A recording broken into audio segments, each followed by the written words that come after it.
పోలీసులంటే కఠినత్వంతో ఉంటారని అనుకుంటారు, కానీ మానవత్వంతో వ్యవహరించేది వాళ్లే. ఏలూరులో జరిగిన సంఘటనగా నాకు గుర్తుంది. ఒక మధ్యతరగతి మహిళ దివ్యాంగురైన తన కూతుర్ని రోజు స్కూల్లో డ్రాప్ చేసి రావడం కోసం కష్టపడి ఒక బైక్ కొనుక్కుంది. కానీ ఎవరో ఆ బైక్ దొంగతనం చేశారు.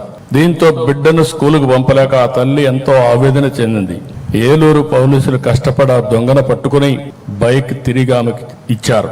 అప్పుడు ఆ తల్లి ఆనందం చూడాలి. అది నిజమైన పోలీస్ అంటే, అదే నిజమైన మానవత్వం.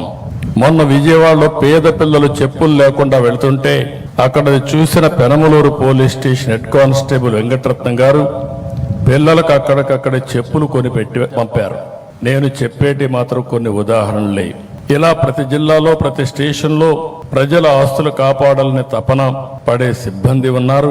మానవత్వంతో స్పందించే పోలీస్ అధికారులు కూడా ఉన్నారు.